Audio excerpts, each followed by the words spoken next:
Hello students, welcome to our channel. நம்ம இன்னைக்கு exercise 2.2ல first sum பார்க்கலாம்.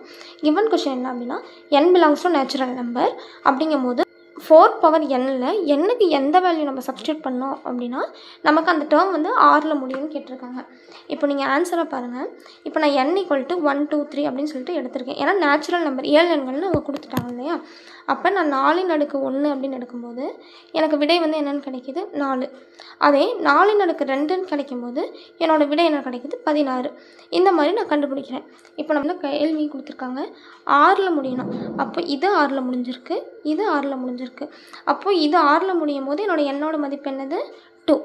இங்க r ல முடியும்போது என்னோட n ஓட மதிப்பு 4. அப்போ 2 4 6 8 என்னோட வேல்யூ வந்து இந்த மாதிரி நான் எடுக்கும்போது எனக்கு இந்த 4 பவர் என்னோட டிஜிட்ஸ் வந்துட்டு r ல முடியும் அப்படின்னு அர்த்தம். ஓகேங்களா?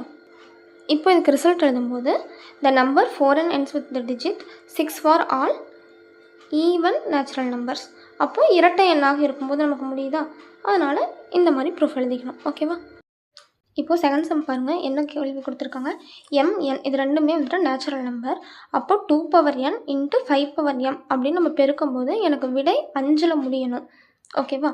அப்படி 5ல் முடியுது அப்படின்னா என்னோட m வேல்யூ என்னன்னு கேட்குறாங்க. இப்போது சொல்யூஷன் பார்க்கலாம். இப்போ நான் ஃபஸ்ட்டு 2 பவர் n எடுத்துக்கிறேன். அப்போ இந்த எண்ணுக்கு பதிலாக நான் வேல்யூ கொடுக்குறேன் 1 2 3 அப்படின்ட்டு. ஏன்னா அது நேச்சுரல் நம்பர் இல்லையா? அதனால் 1லேருந்து ஸ்டார்ட் ஆகுது. அப்போ 2 பவர் n நமக்கு வந்து சின்ன வயசுலேருந்து எனக்கு தெரியும் 2உடைய பெருக்கல் எல்லாமே ஒரு இரட்டைப்படை எண் அப்படின்னு சொல்லிட்டு. அப்போ நமக்கு ஆன்சர் வந்துட்டு என்னது ஈவன் நம்பர் தான் வரும். அப்போ ஈவன் நம்பர் அப்படிங்கும்போது 5ல் வந்துட்டு இது வந்து முடியாது. ஆமாவா? நெக்ஸ்ட் வந்து என்ன பண்ணணும்னா 5 பவர் m கண்டுபிடிக்கிறோம். இப்போ நான் இதில் வந்து 2 கேஸ் எடுக்கிறேன். ஒன்று ஆட், இன்னொன்று வந்து ஈவன். இப்போ நான் m வேல்யூ வந்து ஒற்றைப்படையில் எடுக்கிறேன் அப்படின்னா 1 3 5 அப்படின்னு எனக்கு வர விடையெல்லாம் என்ன மாதிரி வரும்? விடை வந்து 5ல் முடியும். எனக்கு வர விடையுமே வந்துட்டு ஒற்றைப்படையாக தான் இருக்கும். அதே நான் வந்து 5 பவர் mல வந்து m வந்து ஈவன் நம்பராக எடுக்கிறேன். இரட்டைப்படையில் எடுக்கும்போது எனக்கு எப்படி முடியும்னா 0ல் தான் முடியும். ஆமாவா? அப்போ m வந்து ஈவன் நம்பராக இருக்குது அப்படின்னா எனக்கு இதுவுமே வந்து 5ல் முடியாது.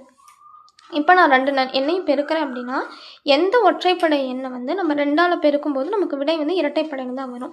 அப்போ 2 power n into 5 power m is always be an even number.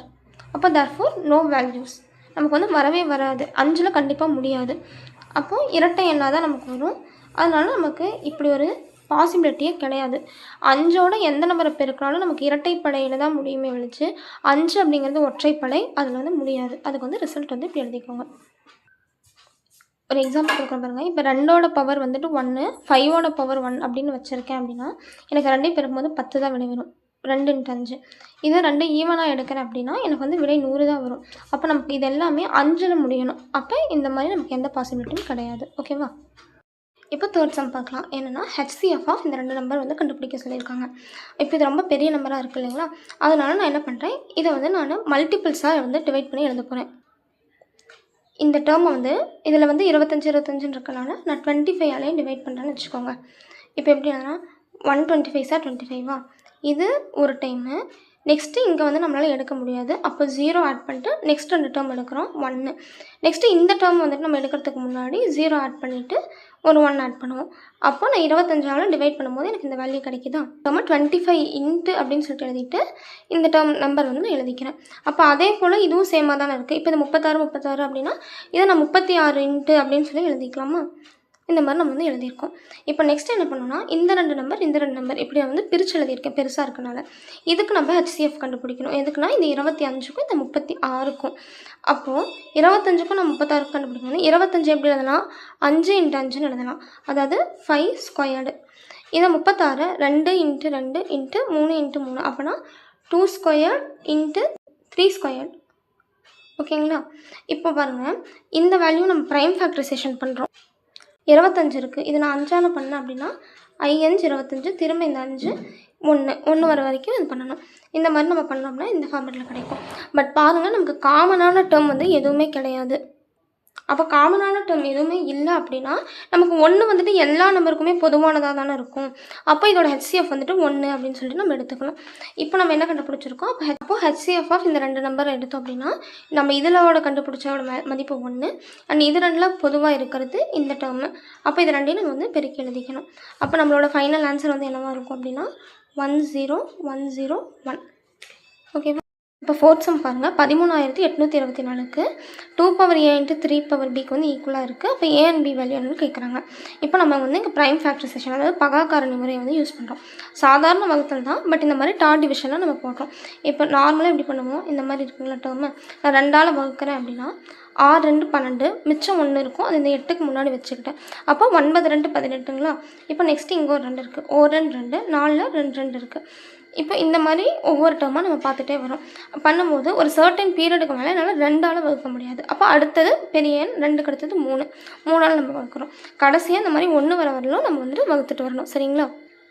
இந்த ஓரத்தில் இருக்கிற 2ம் இந்த 3 தான் நம்மளோட ஃபேக்டரைசேஷன், அதாவது காரணி. ஓகேங்களா. இப்போ என்ன பண்ணால் 2 power a into 3 power b இந்த ஃபார்மேட்டில் தான் இந்த எண் ஈக்குவலாக இருக்குது. அப்படின்னா நம்ம என்னதில் பெருக்கியிருக்கோம், 2 இன்ட்டு 3ஆல் தானே பெருக்கியிருக்கோம். இப்போ இந்த டேர்ம் வந்து என்னங்க, 1 2 3 4 5 6 7 8 9. அப்போ 2 பவர் 9 டேர்ம் இருக்குது, 3 பவரில் 3 டேர்ம்ஸ் இருக்குது. அப்போது இந்த டேர்ம் ரெண்டையும் கம்பேர் பண்ணுங்கள், 2ஓட பவரையும் 3ஓட பவரையும். அப்போ இங்கே a இருக்குது, அப்போ a ஈக்குவல் டு 9.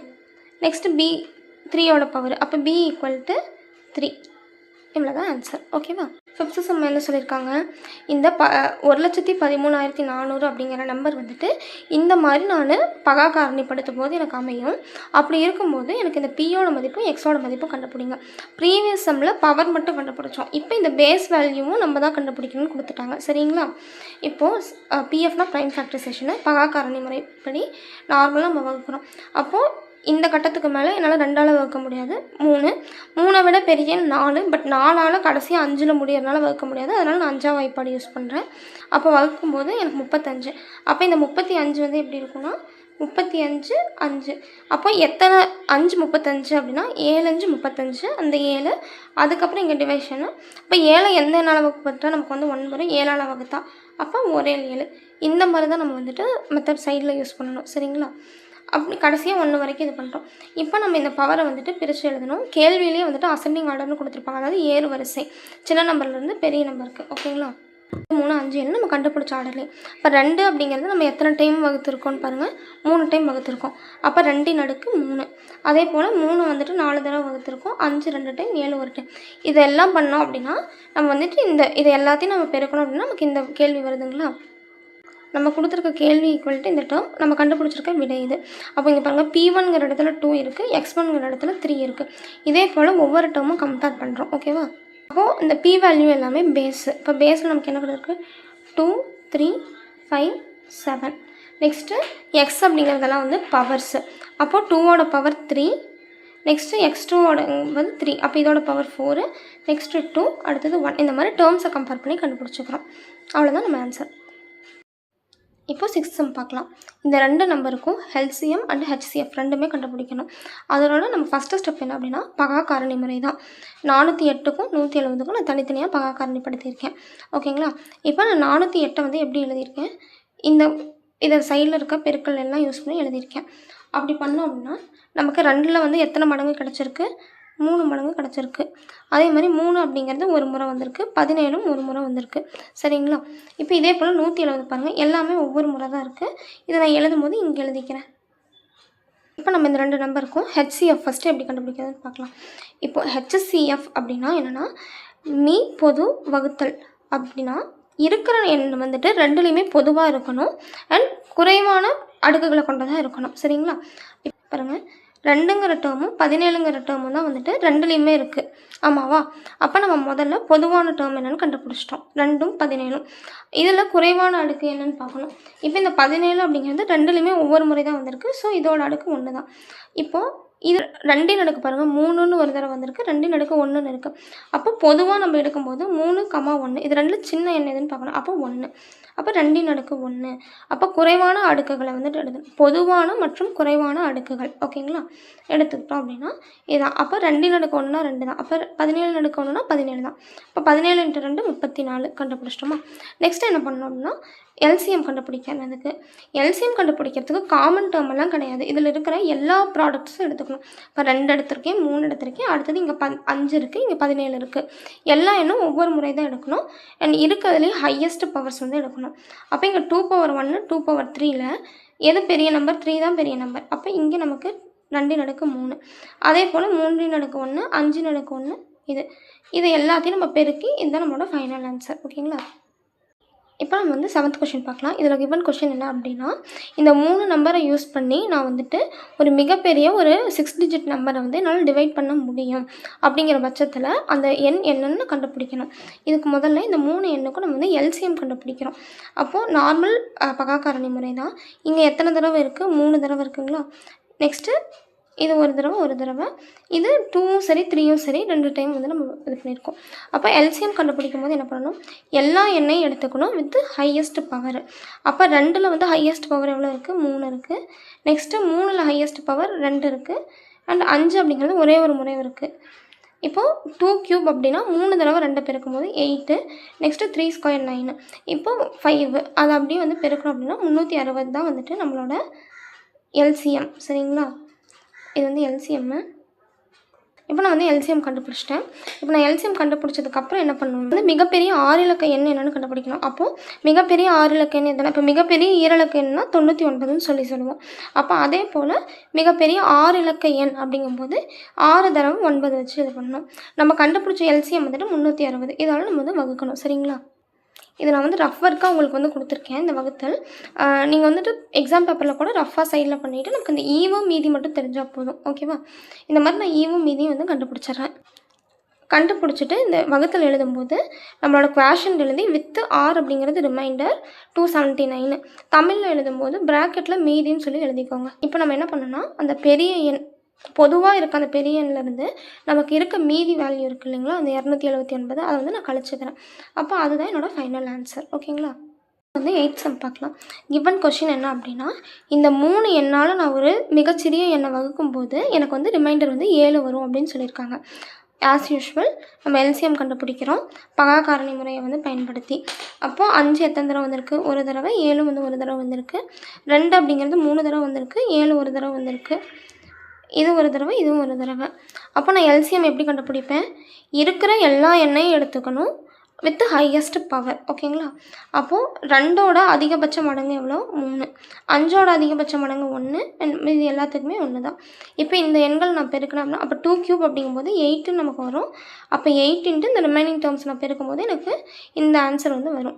நமக்கு அந்த தேவையான எண்ணை கண்டுபிடிக்கிறதுக்கு இந்த கண்டுபிடிச்சிருக்க எல்சிஎம் கூட மீதியை வந்து கூட்டிக்கணும். ஓகேங்களா? இதுதான் அதுக்கு யூஸ் பண்ணுற ஒரு சிம்பிள் ஃபார்முலா. வேணும்னா இது எழுதிக்கலாம், இல்லைனா அப்படியே மனக்கணக்கு மாதிரி நீங்கள் யூஸ் பண்ணி போட்டுக்கலாம். இப்போது நம்ம கண்டுபிடிச்ச எல்சிஎம் ப்ளஸ் ரிமைண்டர் எவ்வளோ வரும்னு சொல்லியிருக்காங்க? 7 வரும்னு கொஷினில் சொல்லியிருக்காங்க. அந்த 7 நான் கூட்டிக்கிறேன். அப்போ நமக்கு தேவையான அந்த மிகச்சிறிய எண் என்ன அப்படின்னு பார்த்தோம்னா இந்த 3647 தான். சரிங்களா? இப்போ நெக்ஸ்ட்டு 9th சம் பாருங்கள். நம்ம என்ன கண்டுபிடிக்கணும் அப்படின்னா முதல் 10 எண்களால் வகுப்படக்கூடிய லீஸ்ட் நம்பர் என்ன அப்படின்னு கண்டுபிடிக்கணும். இதுக்கு ஜஸ்ட்டு நம்ம இந்த ஃபஸ்ட்டு 10 நம்பருக்கு எல்சிஎம் கண்டுபிடிச்சா போதும். ஓகேங்களா? அப்போ ப்ரைம் ஃபேக்டரைசேஷன் படி நம்ம வந்துட்டு இந்த மாதிரி பிரித்து எழுதலாங்களா? நமக்கு வந்து இது பார்த்தாலே தெரியும் நம்பர்லாம். இப்போ 8லாம் 2 கியூபு, 9 வந்து 3ஓட ஸ்கொயர், அந்த மாதிரி பிரித்து எழுதிக்கிறோம். எல்சிஎம்க்கு தமிழில் இன்னொரு பேர் என்ன? மீசிமான்னு கூட சொல்லுவோம். இப்போது மீசிமா கண்டுபிடிக்க என்ன பண்ணணும்? இருக்க டேர்ம்ஸ் எல்லாம் எழுதிக்கணும் அண்ட் வித் ஹையஸ்ட் பவர். அப்போ 2ஓட அதிகபட்ச மடங்கு என்ன? 2 கியூப் அப்படின்னு வருதா? நெக்ஸ்ட்டு 3ஓட அதிகபட்ச மடங்கு 3 ஸ்கொயர்டு. நெக்ஸ்ட்டு 5ம் ஒரு டைம் தான் இருக்குது, 7ம் ஒரு டைம் தான் இருக்குது. இப்போ இந்த டேர்ம்ஸ் வந்து நம்ம மல்டிபிள் பண்ணி எழுதணும் அப்படின்னா இதுதான் நம்மளோட ஃபைனல் ஆன்சர். அப்போ அந்த லீஸ்ட் நம்பர் என்ன அப்படின்னா இந்த 2520 தான். ஓகேங்களா? நம்ம வீடியோ பிடிச்சிருந்தா லைக் பண்ணுங்கள், ஷேர் பண்ணுங்கள் அண்ட் சப்ஸ்கிரைப் பண்ணுங்கள். தேங்க்ஸ் ஃபார் வாட்சிங். பாய்.